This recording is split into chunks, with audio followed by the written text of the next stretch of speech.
X-Men. Get it!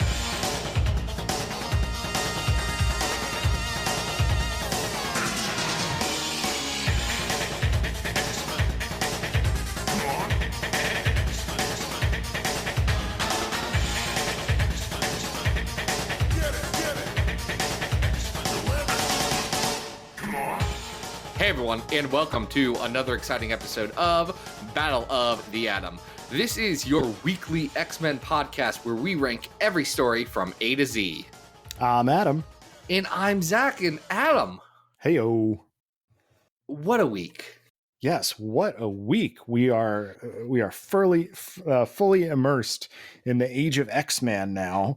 The age of what? The age of X-Man? The age of what? What'd you say? No, we're not in the age of X-Men. No, wait. What age? Just one more time, Adam. What age are we in? We are in the age of X-Man. What have I done? It's an X-Man update, and we're living it. This is our lives now as an X-Man update. What's the update? It's just we're in the age of X-Man. Have you heard? It's great. I love the individual housing. That's a great touch. Yeah, so as we're recording this, we are 2 issues deep into the Age of X-Men, and one thing has come out, and I think we all just need to admit it. Nate Gray, he doesn't like kisses, and he doesn't think people deserve them. No. And it's an odd thing. He's forcing everyone to be involuntarily celibate, which is, boy, a choice for a comic. Shocking everyone, or probably not you, dear listeners, who have heard this and heard our interview with Zack and Lonnie a couple episodes ago. It's good. It's super good.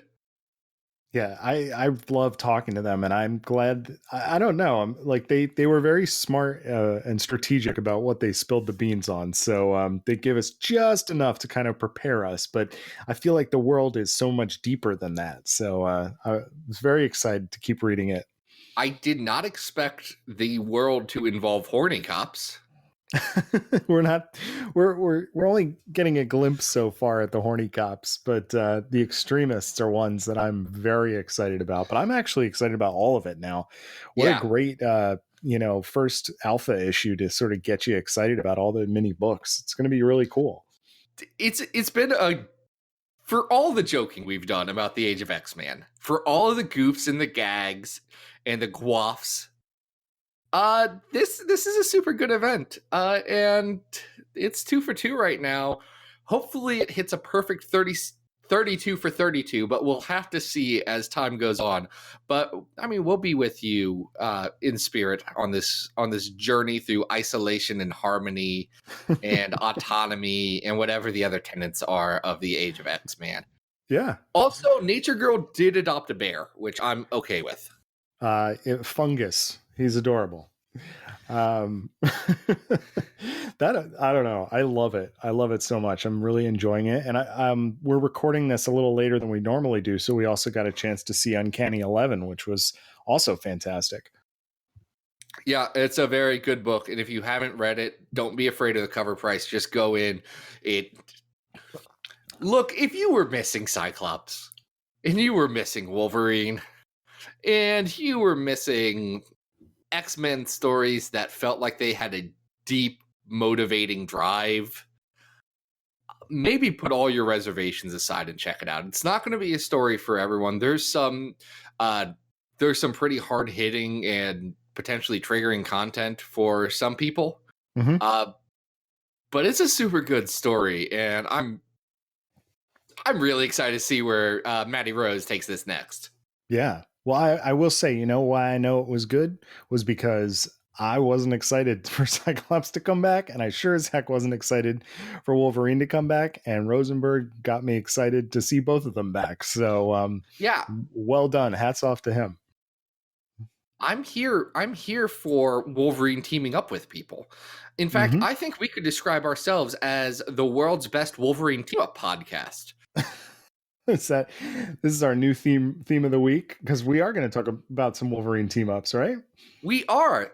And we're going to talk about them thanks to Patreon supporter Ben Crawl. Ben walked right over to patreon.com/XavierFiles. He threw in some money our way, at least $2. I didn't check how much he actually gave us. But he said, I would like you to talk about this story and craft an entire episode around it. This unique, bespoke creation. And we've done so, or we're in the process of doing so. This is kind of a live experiment, if you will. We've not planned ahead beyond the very minimum of planning. So we'll see what happens. Don't worry, guys. That's our MO. It usually works out. It works out pretty well. So what story did he request? Ben did not request a story with an X in the title. Yeah. But he did request a story with Wolverine. Mm-hmm. Ben requested Ms. Marvel numbers 6 and 7, Healing Factor. This is written by G. Willow Wilson with art by Jake Wyatt. Jake Wyatt. Not Watt. Jake Watt's someone different. There's definitely a Y in that name. Yeah, it's Jake Watt is a football boy, and Jake Wyatt is a draw boy. Well, let's stick with the draw boys. I think everybody has had enough football, given that we just lived through the worst Super Bowl of all time. It was really bad. Also, wait, who am I thinking of? Jake Watt is not a football boy. Watt, Texans. What's his name? J.J. Watt. And neither of those J's is Jake. It's Justin James. This is a real tangent you're going on here, Zack. Oh, just wait till the next tangent. But anyway, this is part of the Kamala Khan Ms. Marvel. Mm-hmm. And Adam, how much experience and exposure have you had to Ms. Kamala Khan? I've read issues here and there. Always enjoyed G. Willow Wilson's writing, but I've never, I haven't kept up with it in terms of reading every issue. I really enjoyed these two.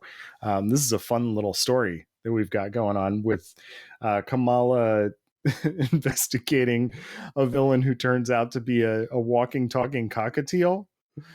Yep, clone of Thomas Edison as well. Oh, right. Yes, clone of Thomas Edison, who is crafting his army of sewer gators, which is pretty amazing. Powered by tea. Now, do you keep up with Ms. Marvel? Yeah, I bought issue 1 way back in 2014, and I've just kind of been riding that train up until it's ending. It's about to end in just a couple of issues, and I think it's been a great ride. It's been really cool to see Kamala develop as a character, and to see her become the next big thing. Like, she's huge, and it's only going to get bigger. Like, they have toys of her, which is wild. Yeah. Like, toys that children can buy, not collectors. No, you could buy a toy. You could dress up as her for Halloween. She's a great character and very relatable.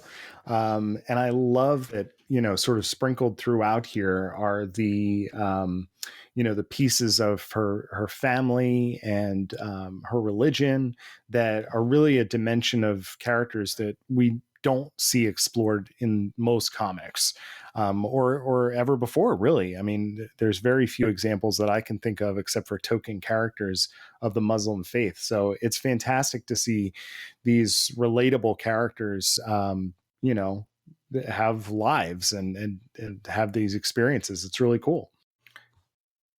Now, this is an interesting point to jump in with Ms. Marvel, because while this is a standalone 2-issue story, it's a bridge between her first arc where she gets her powers and goes on her first real mission, and her, next arc, which kind of forms the first 11 issues are one pretty big continuous story all about the inventor. Yes. So this is where he's introduced, but you get foreshadowing of what his plot is before, and then the big finale after this. But this is Kamala's first real touch with the larger Marvel universe. And she does that by teaming up with our, favorite Canadian whiskey boy. And that's Wolverine. And she is fangirling it up. She is so excited to see Logan and to geek out about teaming up with him. And he seems to like her right off the bat too. So it's a really fun partnership. She does make the bold choice of telling Logan that she has written fan fiction about him. Yeah. Which nothing he's against people who do interested in. fan fiction. I would find it weird to tell someone in real life that I wrote a story about them and a romance. Well, I mean, it is Wolverine. He's very famous in the Marvel universe, so little different there. Why is Wolverine here? He's looking for someone in the storyline here. There is a nameless student. I think her name's actually like Julie? Question mark. It's got to be Julie, because when it popped up, I was like, "Oh, is it one of the Power kids?" Oh my gosh! If this was a Power Pack story too, that would have been so good. That's the peak Wolverine teen girl crossovers. That was my first thought. I don't think it's supposed to be Julie Power. I think it's supposed to just be a random student. Yeah. Which is I mean, it's fine. It serves the plot. Mm-hmm. But Wolverine is looking through the sewers for this kid from his school that kind of disappeared. And he's going through some stuff because this is during the Chris Anka costume Wolverine, which is the worst costume Chris Anka's ever designed. Dude's pretty much bats 1,000 any other time. This one's not great. But yeah, he's very, very yellow. Very yellow. There's it's a two-tone costume of sort of a dark gray and big yellow sleeves and legs, and you're right, it's not the best costume. Well, that costume is supposed to have a lot of padding because Wolverine has lost his healing factor at this point. Right. But Kamala still has hers. So they team up, they save Julie, and Kamala's learning about herself in the process. It's very nice. Kamala's still trying to figure out where her powers come from, what's going on with it, and how to really be a hero. So Wolverine, being the begrudging teen girl mentor that he is, really works for me here. Like, he is not just from the general get Wolverine in by issue 6 and then you'll get better sales aspect, which this definitely had a part of. That's fine. But he does organically work in that role for Kamala, and I really liked that development. I was going to say, one of the other things that I really like about these two issues, this is not the normal Ms. Marvel artist, but Jacob Wyatt is here for these two issues, and I think he does an amazing job of selling Kamala's various facial expressions and the settings in each of the parts of the story, especially all this stuff that's happening in the sewer. He does such a remarkable job of showing their exploration of this underground scene. In the second issue, there's this really great one splash page where they crawl up through several levels of the sewer to get back up to the surface. And there's no panels, but we're following them as they go up. It's very, very well done. Well, so, I wouldn't even say there's no panels. I think that what they do, or Jake does here, is he organically builds the panels into the geometry of the space, which is a very interesting trick. Yeah, he's very smart about his layouts and how the characters are placed within the setting. So you don't see that all the time, and I thought it was pretty impressive. I think it's impressive. I will say, as I read this originally and as I came back to it again, I do think this is probably the weakest part of Ms. Marvel's initial 11-issue, like the start of her story. Okay. But that more speaks to the strength on either side than the weakness here. I mean, Jake Wyatt is great. He's just not Adrian Alfona, who I have a very deep affection for. And I think, this being the bridging story, it doesn't have the same momentum as what happens on either side. But we don't rank things based on Ms. Marvel quality. No, but I think this is a lot of fun. So where would you put this on the list? Well, since you asked, Adam, we have 192 stories on our list. Number 1 is Days of Future Past. Number 50 is Uncanny X-Men 314 Early Frost. Number 100 is Uncanny X-Men 245 Men. 150 is Savage Wolverine, 12 and 13, Come Conquer the Beasts. And 192 is the Draco. Okay.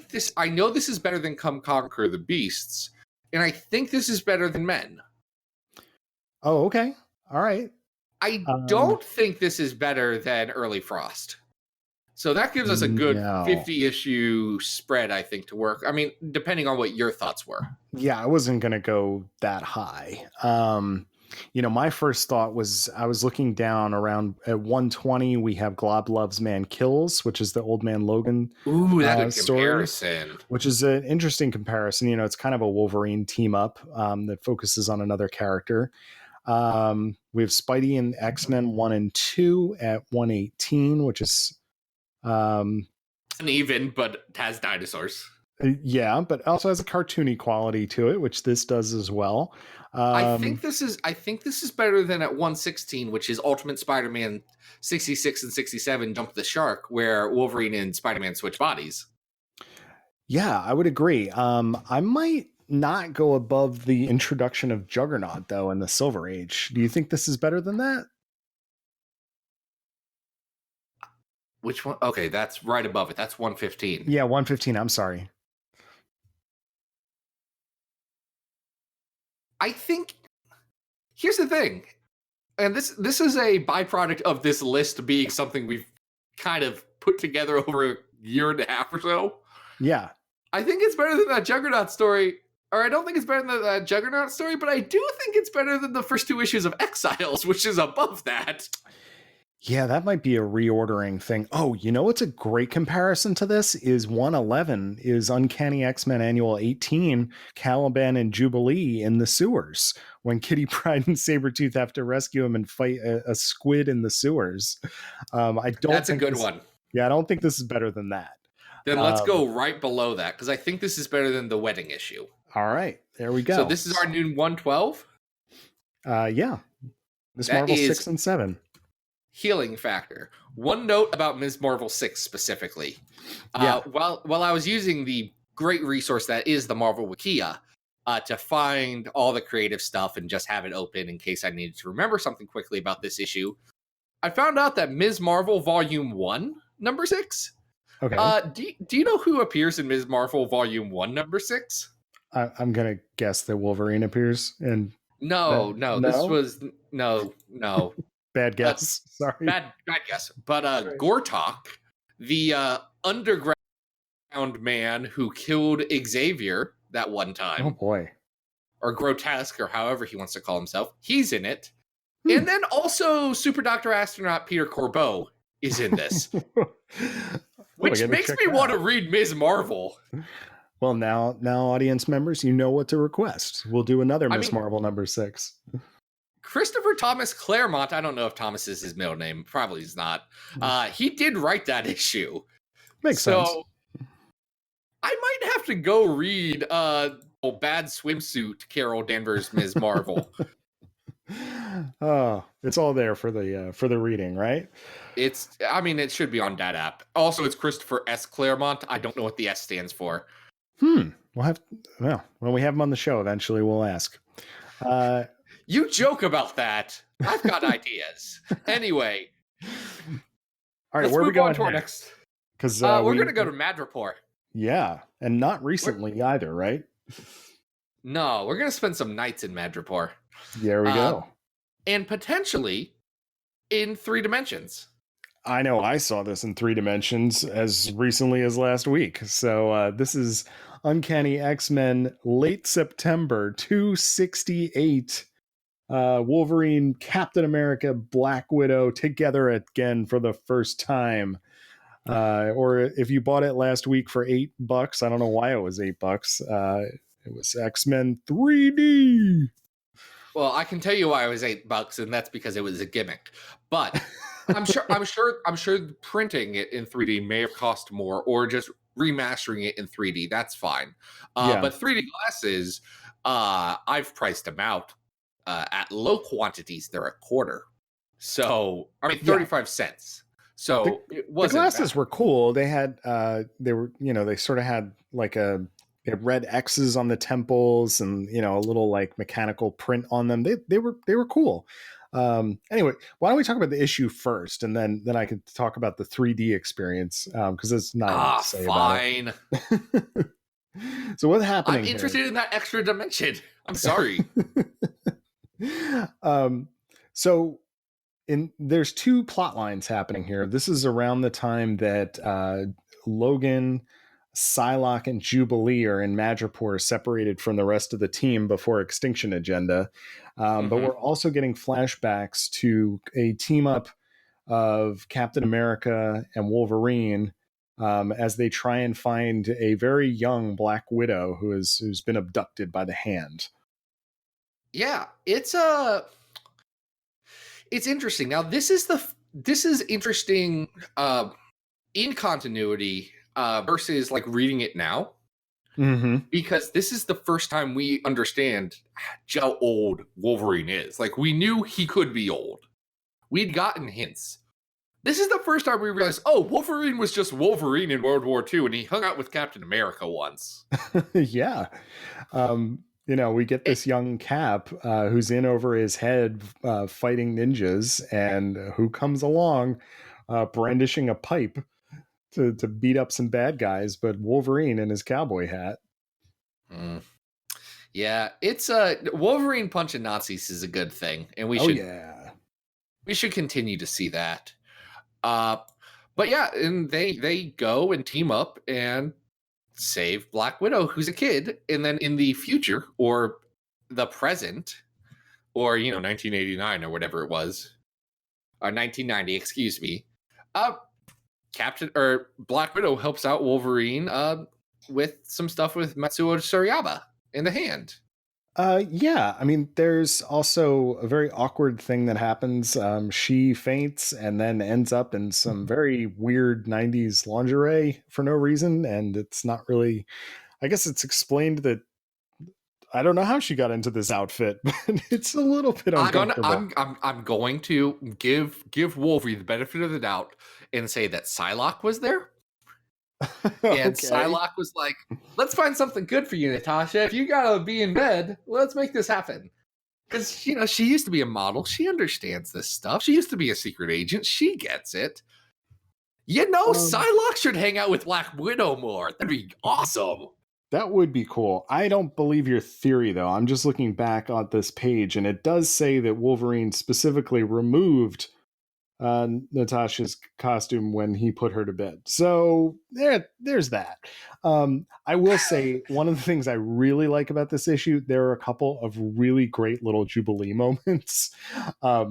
She not only gets to kind of blow up a yacht, but there's this great moment where she's sort of like checking out Psylocke and all of her sexy ninja, and then she's just kind of like lamenting her own youth. I don't know. There's such like little great lines that she has here that I kind of forgot that she was already like such a great, amazing character from the first part. She's playing Cat's Cradle with her fireworks at one point. It's so smart. Jubilee is shockingly fully formed by like compared to Gambit, who's a contemporary of hers. Mm-hmm. Gambit takes like a year and a half to get to where Gambit gonna be. He takes until Chris Claremont really leaves the book till you get peak Gambit. Yeah, you get Gambit once adjective list starts. That's when he really starts to have his own character here. But Jubilee's Jubilee from Jump Street. Yeah. So I think this is fun. I think people hold this issue in high esteem. The Jim Lee art is fantastic. Some really great fight scenes. It's cool to have the little Avengers crossover that we've got here. Do you like this issue? So I'm going to preface this by saying I've been reading the Wolverine solo series that I have never read. Yeah. I am up to Fatal Attractions again. Okay. So about to get into Bone Claws mode. Yikes. So I've got through all of Madripoor stuff, and I've read all the MCP Marvel Comics Presents Madripoor stuff. So I feel like I have a good grounding on Madripoor as a place and as a location in Patch's history. Yes. I don't care about Madripoor. I don't get it. I don't get the appeal. It's fine. I think this particular story is important. I think can understand its historical standpoint, and I can understand why people would go back and remember this as like, oh, what a cool thing. And the Jim Lee art is great. It is. This is good Jim Lee. Mm-hmm. But I knew it was coming. Here it comes. I just, it's not even like, this isn't even Zack's hot take corner. This is, I think it's fine. I don't think this is a special issue. Okay. Yeah. I mean, I think it's enjoyable. And I think, you know, I remember reading this as a kid and really liking it, but, you know, it's a transition issue and it shows a little bit of Wolverine's history because this is really before we start to get into the Wolverine solo series, sort of starting to dig up the unreliable narrator storylines with Weapon X. So, you know, it was fun to get hints like this as we were going along. I believe it. You know? I believe it. But the problem is I grew up just knowing that Wolverine and Captain America hung out. Right. Like that wasn't special. That was part of Wolverine for me. It's like going back to Fatal Attractions where him actually having bone claws was a big reveal.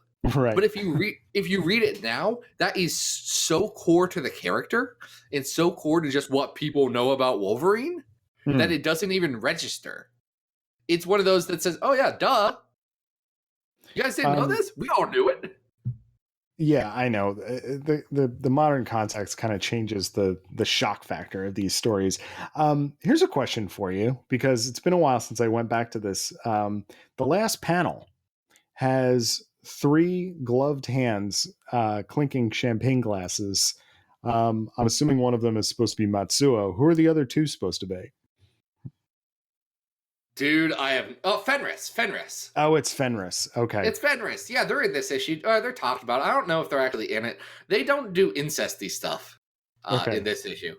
Man, it's still weird that Fenris is a major character on a TV show that my wife and I have finally decided maybe we'll just finish it up when it hits Netflix. Yeah, I still haven't really watched season 2. Season 2 drops off pretty hard. The Cuckoos are still great.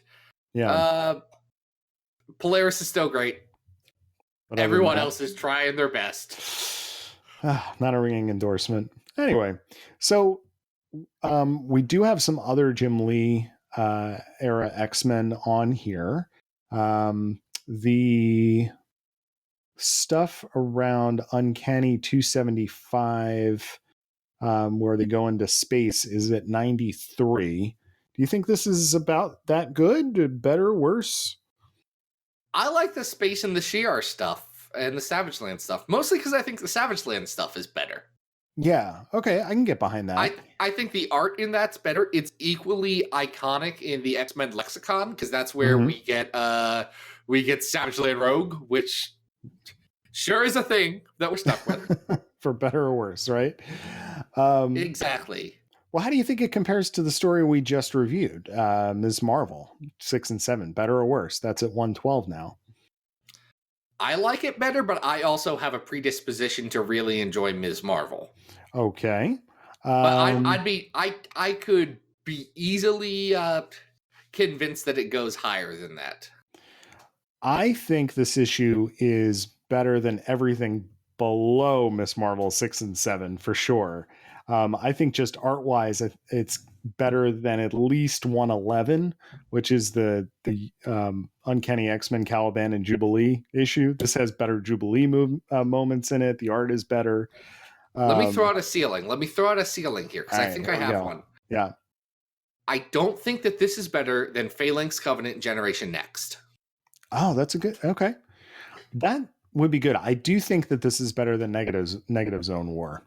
Yeah, me too. I agree. All right, man, so this list is messed up. We're gonna have to fix it someday, or just live with the fact that we are flawed beings. All right, so this is going to be our new 106. This is going to be our new 106.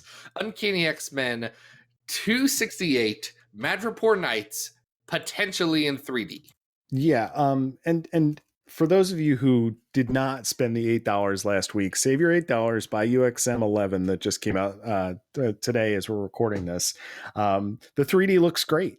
I wear glasses, so I feel like I can never really get 3D, movies or, comics with red and blue glasses. I feel like I can never quite get focused with them, but I think the 3D looks really cool. So if you do stumble upon it later when it's not $8, you might want to pick it up. It's a cool little gimmick. See, I'm terrified because I've only read one 3D comic. Yeah. And I say read because I didn't read all of it. Mhm. It was Gen X, Gen 13 in 3D. It's got Art Adams art. Yes, and Brandon however, Joy writing. So it ain't great though.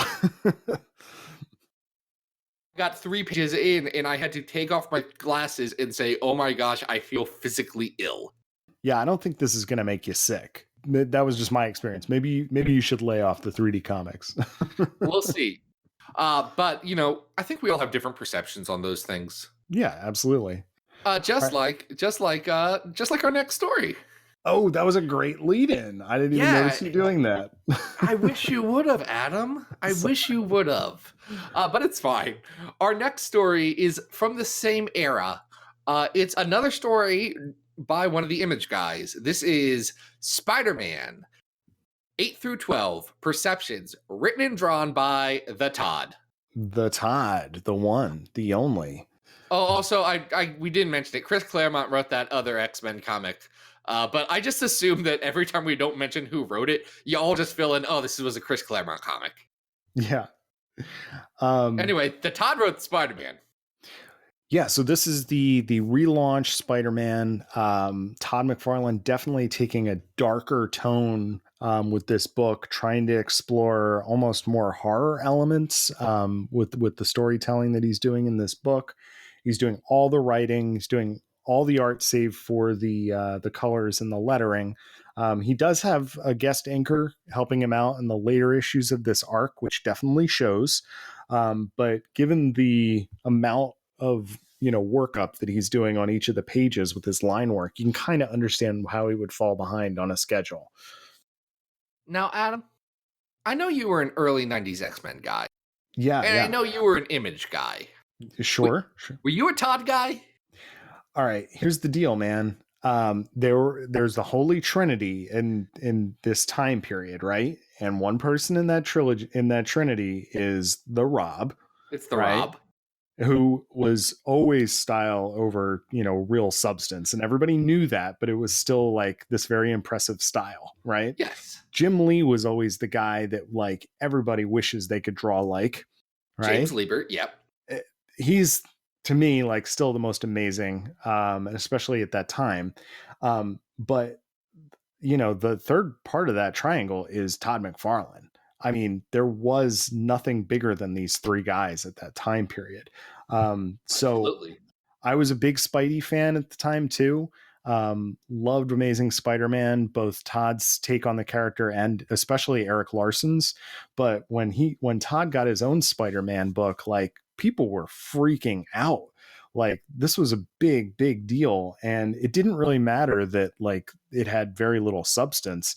People were picking it up to see Todd's line art, which is intensely detailed, and his take on Spider-Man is really strange, and I think people like it a lot.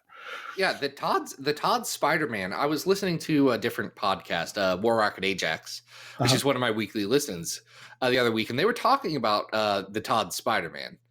And what they were saying about it is the Todd was the guy, like the first guy since Ditko, to remember that Spider-Man doesn't look like a regular man. He looks creepy, and he doesn't have like muscle or bones. He can just be Spider-Man. Yeah, I mean, I think Todd was responsible for really turning him into this like incredibly contortionist character. He gave him the spaghetti webbing, and really plays with him in weird ways. So this storyline I remember very vividly for when I read it as a kid. And this storyline revolves around Peter Parker being sent to Canada because there's this very sensational story about child murders that's taking place. About Bigfoot eating a boy. Exactly. And that Bigfoot is Wendigo, which then brings Wolverine into the story. And the two of them have to team up to figure out what exactly is going on. And this is, I think, very indicative. You know, a lot of these stories are really indicative of where Todd's brain is in terms of moving and transitioning to Spawn. Yeah, because I've not read a ton of Spawn. I've not read any of the Todd Spider-Man. Mm-hmm. But when I got to the reveal at the end, where it's not Wendigo, it's a couple of like child molesters and murderers and cover-up people. Mm-hmm. I thought, well, that sounds like a Spawn plot. That does not feel like Spider-Man. Yeah, and that highlights like what Todd was doing with this book that was very, very different. You wouldn't have stories like this normally with like Dave Michelin writing the book in the Amazing era. Like we got the Venom stuff, which was a little bit darker, but this is definitely a more of a horror book almost. You know, we see bodies and limbs and blood and, you know, gore to a certain extent in ways that you usually would not see in a Spider-Man book. Yeah. This is dark. There's a part about feeding children's remains to dogs, like, you know, in that really graphic scene from Watchmen. Uh-huh. Like, in Watchmen is a crowning achievement of superhero comics. Let no one tell you otherwise. It's still very, very good. It's not what I want from Spider-Man. Well, you can see that, you know, Todd is very, very influenced by the Alan Moore style. Even down to in Spawn, you get the talking news heads and, you know, some of the panel layouts that you see Dave Gibbons do in Watchmen. But I think what stands out about this particular story is that, especially for the first couple of issues, he is firing on all cylinders with his artwork. Oh, his art's great. Like I give him some crap, and I feel like rightfully so. I feel like there's very few people that you can take pot shots at in comics without it being too bad.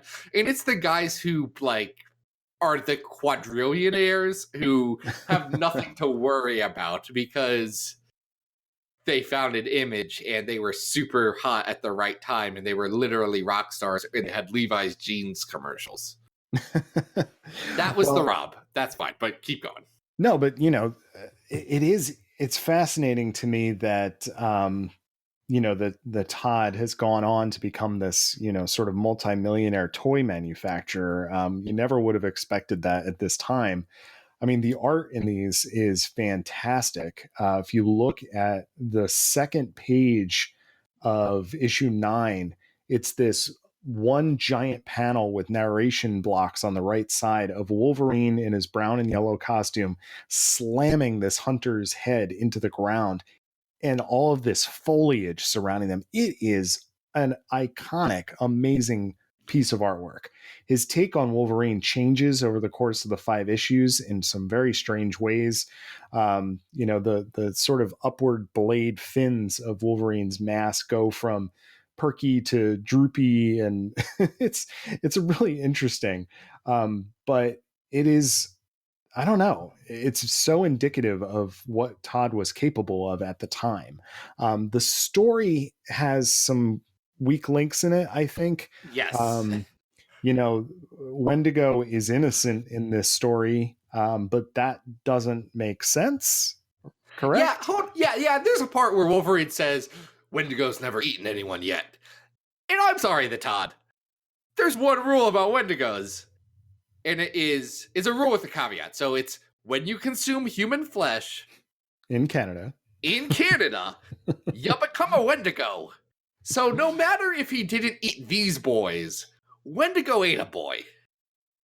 Or ate something. I mean, yes. Uncle Larry something. He's had long pig. He's had some man jerky.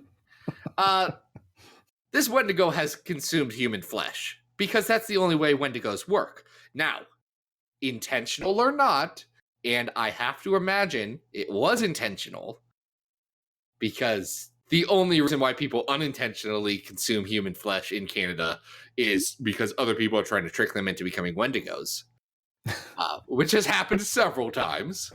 Yes. But that part doesn't make sense. Also, I don't understand why Todd needs to have Wendigo not be the villain.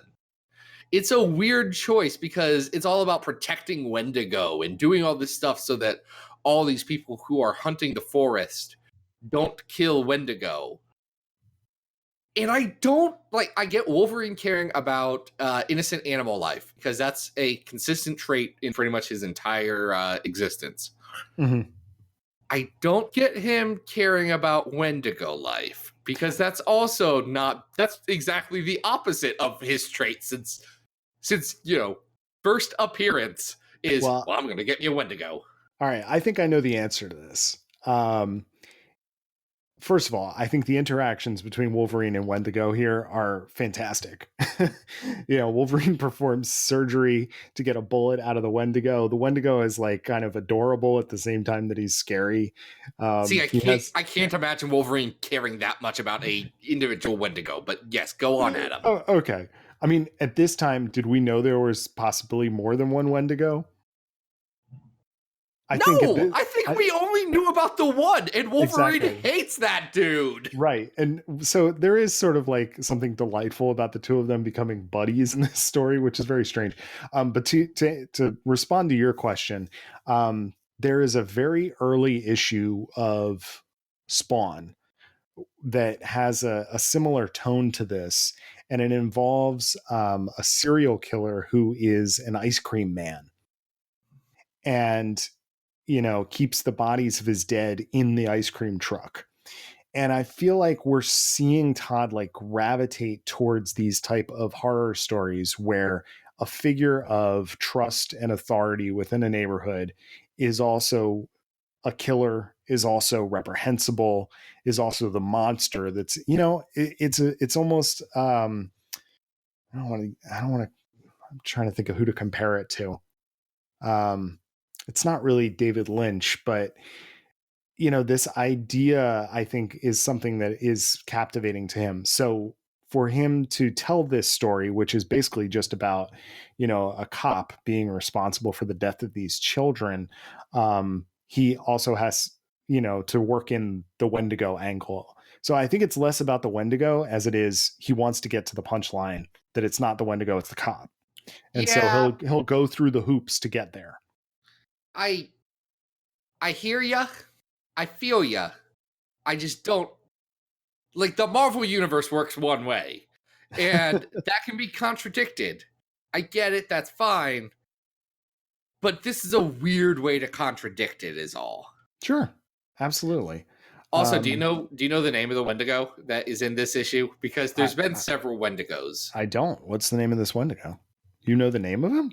I'm looking it up. Okay, this Wendigo actually does not have a name. This is not Wendigo. This is just a random Wendigo from British Columbia. It is not George Baptiste or Francois Frank Lartigue.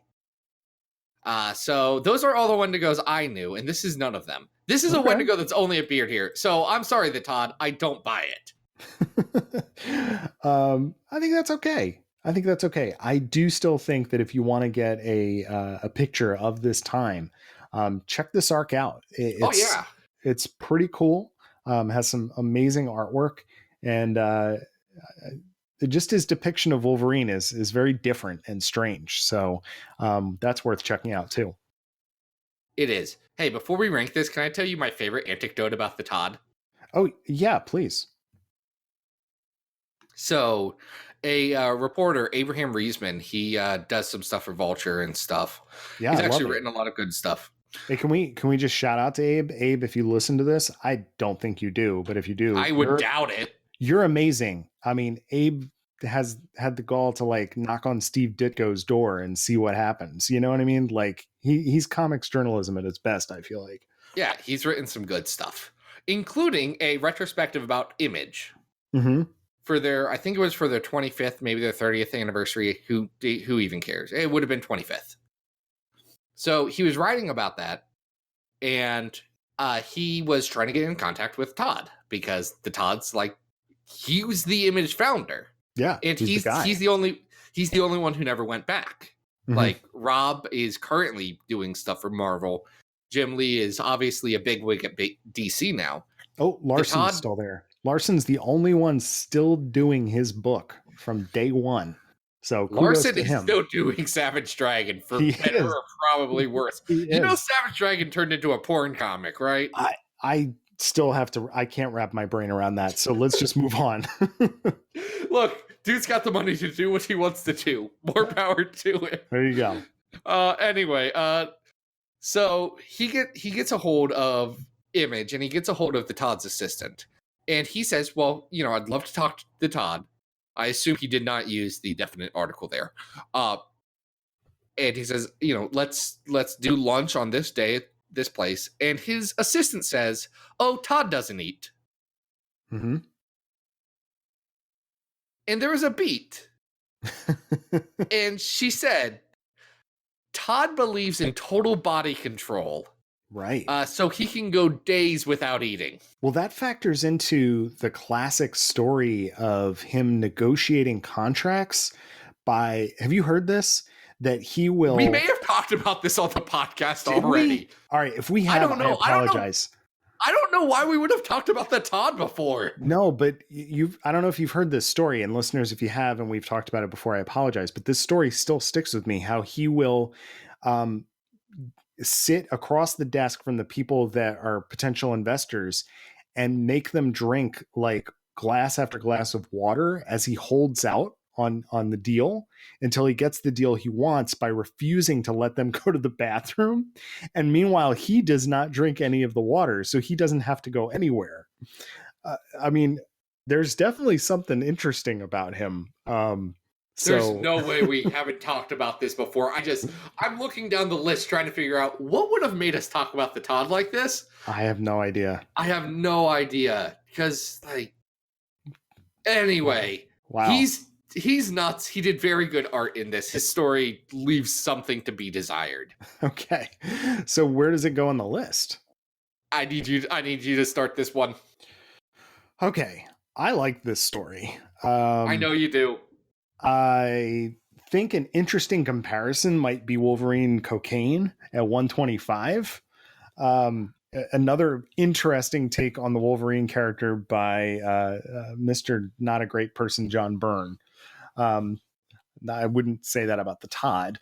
I don't know the Todd well enough. The Todd might suck, but he's at least very interesting. I don't know. I don't get the idea that he's like a terrible human being.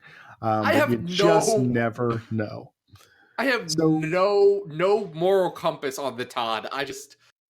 Look, guys, if you haven't picked it up by the 400th time I've said this, I like saying the Todd. This might be your number one saying the Todd podcast. Who knows? Todd McFarlane, I know you didn't do any X-Men stuff. Get over here. We'll find something to talk about. That's not true. He had the X-Force crossover, so he's definitely drawn some... Let's talk about literally anything else, because... the sideways crossover. Okay, at 121, we have Brood Trouble in the Big Easy, which is another 90s crossover. I know you like that better than this. I can just guess that. Yeah, you're right. I do think this is better than Cocaine, though. Like, Cocaine's long. So we have a window here, folks. At 122, we have Glob Loves Man Kills. I can't imagine you're going to put this above a Glob story. I know this is better than 123 X-Men Origins Jean Grey, number 1. Perfect. So this is our new 123. We're going to squeeze it in right there. Like, if I can get away with just not arguing it, yes. Okay, let's do that. Because this episode has gone long, I feel like. I don't have a clock in front of me.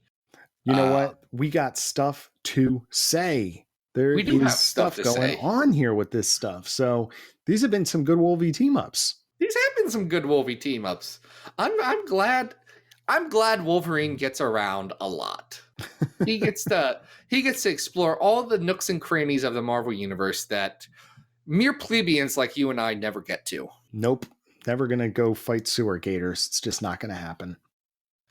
Man, I know I can access the sewer, but you're closer to the city that might have sewer gators. They don't have gators in Ohio in general. Oh, maybe you need to buy one and just release it.